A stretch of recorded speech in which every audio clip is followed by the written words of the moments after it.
একজন লোক যিনি 5 ওয়াক্ত নামাজ আদায় করেন, রমজান মাসে রোজা রাখেন, আর তিনি ওমরাও করেছেন এবং তিনি তাহাজ্জুদ নামাজও পড়েন। কিন্তু যখন তিনি একাকী সময় কাটান তখন কিছু খারাপ কাজ করেন যা ইসলামে নিষিদ্ধ। আর এর পরেই তিনি তার ভুল বুঝতে পারেন এবং আল্লাহর কাছে কান্নাকাটি করে ক্ষমা প্রার্থনা করেন।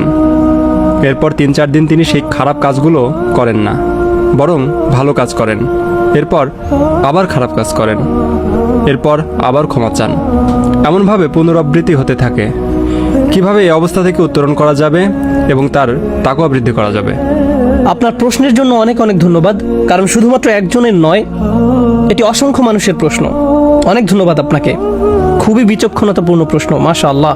আমি এই ব্যাপারটিতে বলার চেষ্টা করছি এবং এই ব্যাপারটি নিয়ে আমি অনেক অনেক বক্তব্য দিয়েছি। পাপের আবর্তন, পুনরাবৃত্তি, এমনকি ভালো মানুষেরা যারা নামাজ পড়ে, কোরআন তেলাওয়াত করে আর উমরা বা অন্যান্য ইবাদতও করে, কিন্তু একই সাথে তারা তাদের একাকী সময়ে কিছু কিছু বাজে অভ্যাস ত্যাগ করতে পারে না।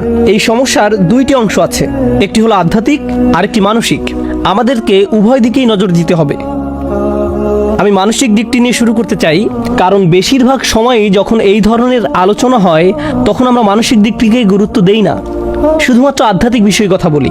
এই কারণে আমি মানসিক দিকটি নিয়ে কিছু কথা বলতে চাই। আপনাকে এটা বুঝে নিতে হবে যে মনোবিজ্ঞানে একটা পরিভাষা হলো ট্রিগার। সহজে বলতে গেলে নির্দিষ্ট কিছু অবস্থায় আপনার মস্তিষ্কের নির্দিষ্ট কিছু রাসায়নিক নিঃসরণ আপনাকে বাধ্য করে নির্দিষ্ট কিছু কিছু কাজ করার জন্য। একটা উদাহরণ দিচ্ছি, ধরুন কোনো এক তরুণ অ্যাকশন মুভি দেখছে এবং মুভির মধ্যে এক পর্যায়ে কোনো সুন্দরী মহিলার ছবি চোখে পড়লো। মুভি পজ করে সে আরো বেশি খারাপ কিছু মনোযোগ দিয়ে দেখলো এবং এভাবে তার ভিতরে এই অভ্যাস গড়ে উঠল। সম্পূর্ণ মুভিটির জন্য এমন হয়নি, এটি হয়েছে মুভির একটা দৃশ্যের কারণে যা তার মনকে ট্রিগার করেছে।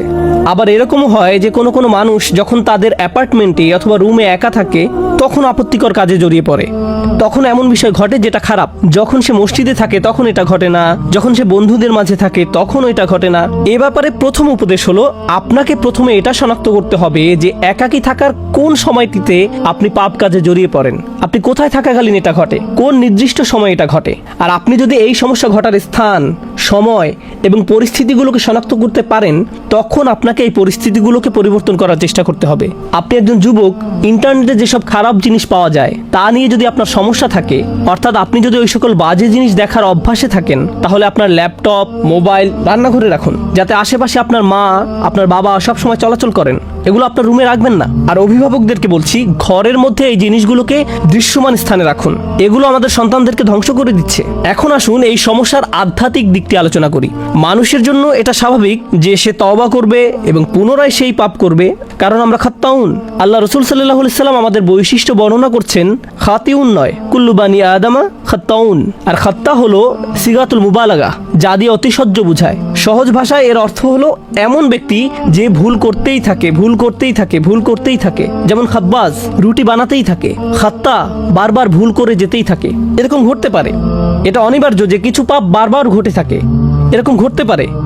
কিন্তু যদি আপনার মনের কোণে এরকম কোনো চিন্তা থাকে যে মুহূর্তে আমি তওবা করছি 3 সপ্তাহ পরে তো সেই পাপটি আমি আবার করবই, যদি আপনার মনের কোণে এই ধরনের কোনো চিন্তা থাকে, তাহলে লাইসাতিত তাওবাতু লিল্লাযিনা ইয়ামালুনা সাইয়্যাত, তওবা এমন ধরনের লোকদের জন্য নয় যারা নিয়মিত খারাপ কাজ করে।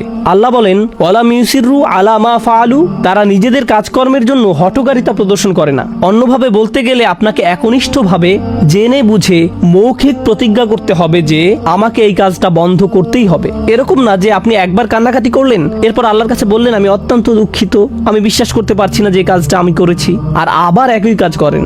আপনাকে উপায় বের করতে হবে যে কিভাবে এর থেকে পরিপূর্ণভাবে মুক্তি পাওয়া যায়। নিজের সাথে ঐকান্তিক প্রতিজ্ঞা। আর আপনি যদি নিজে নিজে এটা করতে না পারেন, বন্ধু বান্ধবের সাহায্য নিন, এমন মানুষদের সাহায্য নিন যাদেরকে আপনি বিশ্বাস করেন। আমি জানি কখনো কখনো এটা বিব্রতকর, কিন্তু আমাদের সবারই মাঝে মাঝে পরামর্শেও বা সাহায্যের প্রয়োজন হয়। আপনি যখন বুঝতে পারেন যে এরকম ঘটছে বছরের পর বছর আর আপনি এটা ত্যাগও করতে পারছেন না, এটাই সঠিক সময় কারো কাছে সাহায্য চাওয়ার। এ কারণেই বর্তমান সময়ে উম্মার জন্য মানসিক এবং আধ্যাত্মিক কাউন্সিলিং অত্যন্ত প্রয়োজন, এবং এত বেশি সংখ্যক পারিবারিক কাউন্সিলিং প্রয়োজন যে এটাকে বলা যায় উম্মার জন্য অত্যাবশ্যকীয় বিষয়গুলোর একটি, কারণ এটা মানুষের কাছে শান্তি পৌঁছে দেওয়ার একটা মাধ্যম হতে পারে।